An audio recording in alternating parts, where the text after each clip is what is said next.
Hey guys, and welcome back to another episode of Food School Smarter, Stronger, Leaner podcast on a mission to inspire a world where food makes us better.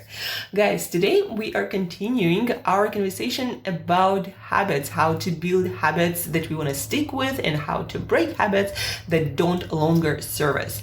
Now guys, good habits, bad habits, certain actions we do, they're not necessarily good or bad by themselves, but in a context of our life. Do we want to keep this behavior, this habit? Then it's good for us. If we don't want to keep that behavior, then maybe it's not good for us and it's bad habit. And that can actually change in some circumstances in our life, like eating sugar probably not gonna become a good habit anytime soon. But there are many things that can change. Anyhow, guys, yesterday we talked about breaking bad habits or stopping behaviors that don't longer serve us, that we don't want to keep doing, like maybe eating sugar or binge watching Netflix when we know we gotta work and maybe do more research on some project, or maybe even work on something challenging. So how to break those bad habits, behavior, patterns, actions that don't longer serve us. We talked about it yesterday. We talked about how we need to break down into smaller pieces our big bad habit. Like, for example, eating sugar. It's not just one thing, right? Usually it's like those small behaviors throughout your day. Maybe cookie here, candy there, eating too much, watching too much. And we need to address each of these actions individually in order to successfully quit the whole habit. So we talked about this yesterday, how to do it more effectively instead of just trying to quit sugar. That never actually works. So please do listen to this episode we did yesterday on breaking bad habits smarter, better, more effectively. Now today we are talking about this very important aspect that will help us to build new habits and to stick with them. Most of it we are talking on this series of podcast episodes dedicated to habits. I'm taking from this book, Tiny Habits by BJ Fogg, PhD.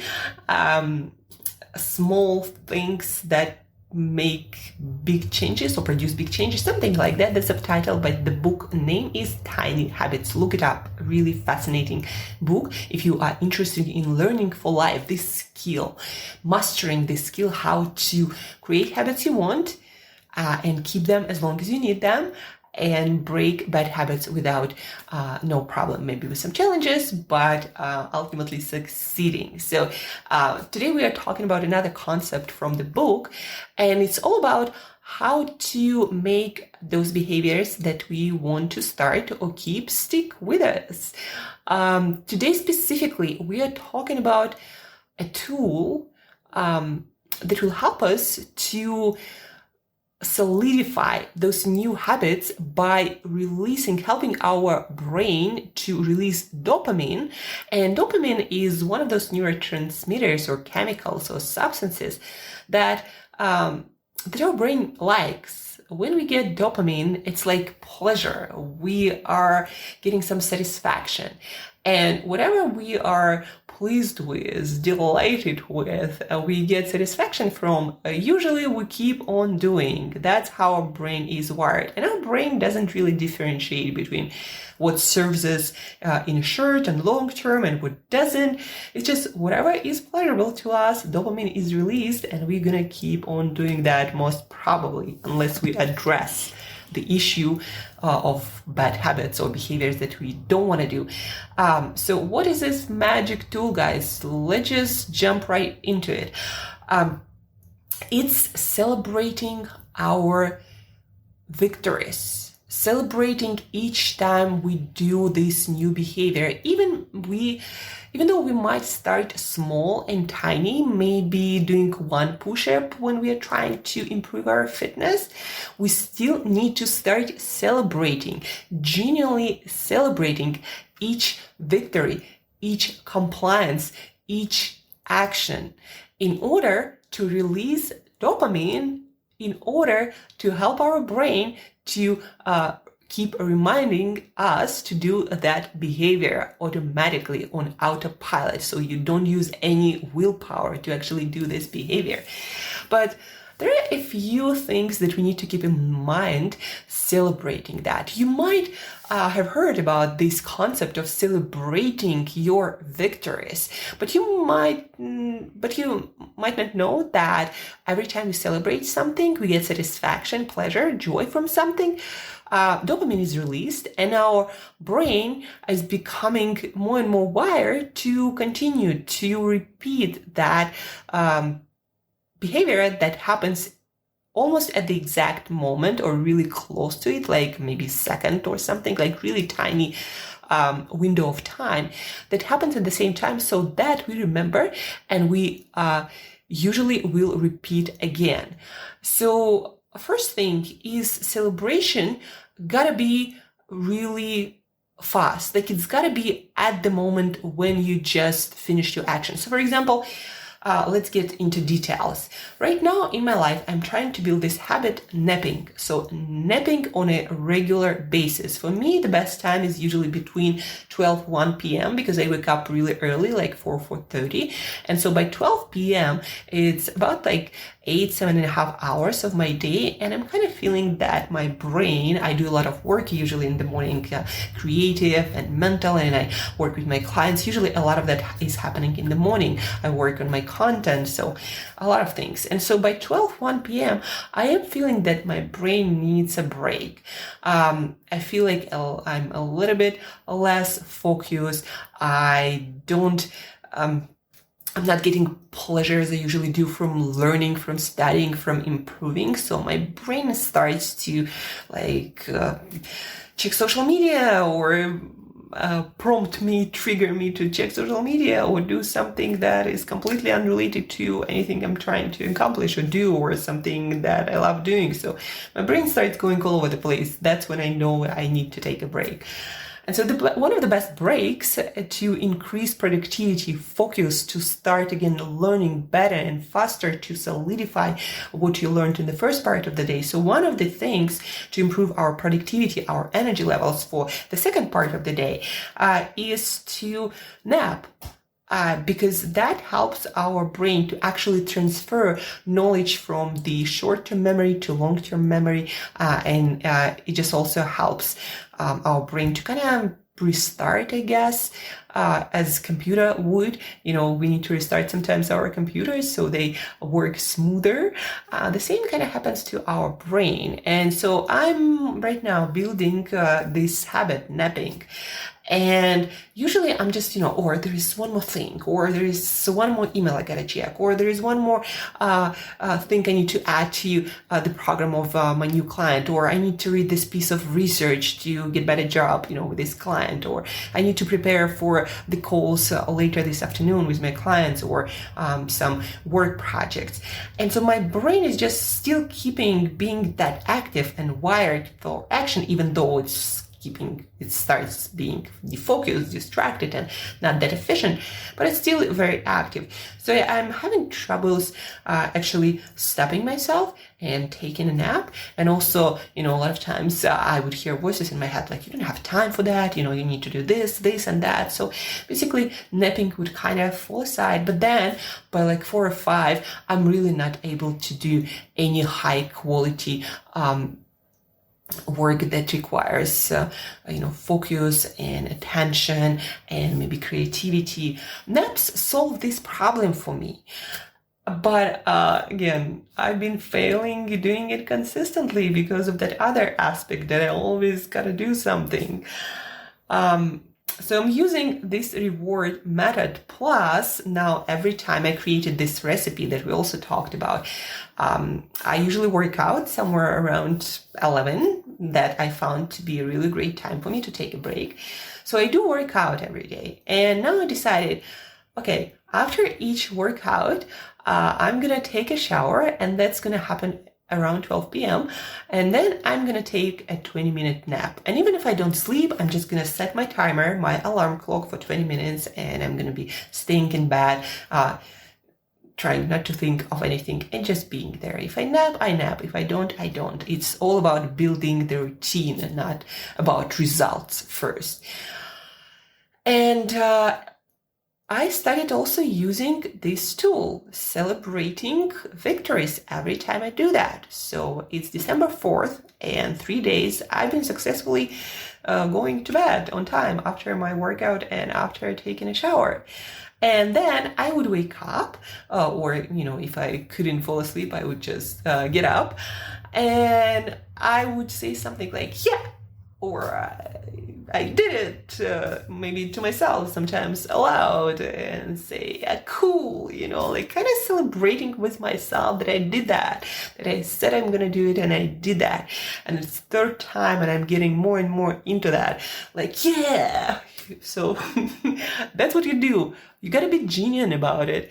You got to really celebrate that victory that you just did. Like, you were not able to do something and now you are doing it. So you gotta really be proud of yourself for small achievements, not just for big ones.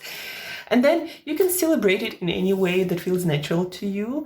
Absolutely in any way, small or big, loud or quietly. But the most important thing is it's got to be right after you finish this action, so your brain understands what you are doing when you're feeling so great celebrating it. That's very important.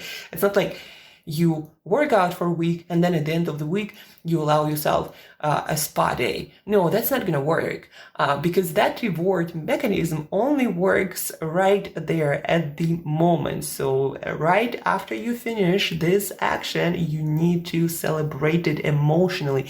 You got to feel that victory, that celebration. And that's the most important thing. It's not what you do, it's how you feel. You gotta feel that accomplishment, that victory, that celebration. Yeah, I mean, you can still do your spa day sometime after, but that's not gonna work to help you to wire that habit into your brain. So it's easier for you to stick with it. So that's the most important aspect that a lot of people aren't doing. Probably you aren't doing it either for those small things that you're trying to build. But again, remember guys, small things are the big things. If we want to stay fit for life and lose that weight or just look better and feel amazing, and we want to build those fitness levels and finally feel more energetic, it's the small things, daily small things done consistently that's gonna matter. Not like you're gonna go to your gym for a day and you're done with getting fit. Now you're fit for life. No, you do every day, even if it's like 10 minutes or 10-minute walk. And that's how you get fit for life, not by going one day, 1 week, all intense and then hoping that's gonna be a fitness for life. Small things. And that's why we need to celebrate those small things. Again, genuinely feeling the emotion of celebration, of victory, and somehow physically acknowledging it whenever you can. Even if you look a little bit crazy to other people, if there are other people around, who cares? You have one life to live. Anyhow, so that's what I've been doing. I'm also been using it to solidify my journaling habit that I also somehow have trouble building because I always don't have time or something at night. But I know that for my mental health, for my self-awareness, it's very beneficial. And I grow and learn so much better when I journal. So now each time I come back home from work, I start journaling.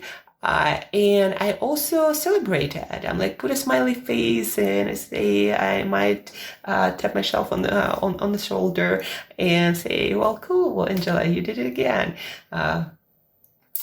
So celebrate it. And again, it's important to feel that emotion genuinely, celebrating your small wins. And it's important to do it right there, right in the moment, even if it's inside of you, like maybe there are, other people and they're doing something and you gotta maintain quietness or, noise policy or something. Celebrate it inside yourself, smile to yourself and say, yeah, good job. Celebrate it right there. So dopamine is released right when you finish that action. So your brain actually knows what you're celebrating, what you're feeling so pumped and good about. And that's the missing piece of wiring our habits in our brain, so we stick with them much easier. Now, I'm not saying it's gonna help you just from one celebration. No, you gotta practice it consistently, but this celebration piece, it's gonna help you to rewire your habits much faster and much more effectively. The better you feel, the better you get at celebration, those small things, the faster and easier it's gonna be for you to build this new habit. That's it for today, guys. That was the piece that I wanted to talk to you about. Celebrating your victories, your accomplishments, your small wins in the right way. So it actually helps you to wire this new habit and to stick with it much faster and much better, and not quit it. Just celebrate it. 4 months of December, keep celebrating and see how good you are in freaking January, guys. 2021, it's coming. So whatever it is you want to start doing, start celebrating that behavior, not the result in 2 weeks or a month or next year, but that behavior, that consistency that you are doing at the moment. So celebrate it at the moment and genuinely feel the emotion. That's what matters. That's it for today, guys. So happy Friday, the last episode of the week. I have another piece about building habits that is really important to you for breaking bad habits that we will talk about on Monday. So re-listen to habit episodes. Start making plans and start doing your plans, working your plans, good habits, breaking bad habits, and start celebrating, guys. And also don't forget to share this episode with that another person who you've been working with on building new habits or breaking bad habits. So share, learn, discuss, maybe teach it to someone. That's like the next level if you really want to remember and start practicing. So share, learn together, teach it to someone. And guys, it's weekend to do something fun, relax, somehow disconnect. For a lot of you, it might be important to schedule those times with yourselves that when you disconnect and you do something because you just want to do it. Like for me, today I'm taking a chocolate decoration class, and I'm also going for a walk by myself in this beautiful park in London that I've never been to. So that's what I'm doing for myself because it's important for me to show up for others, to take care of myself, of my mental, emotional health, just as well as of my physical health. So don't forget to do this weekend. And as usual, guys, thank you for tuning in. Thank you for listening. And till next time, eat better daily.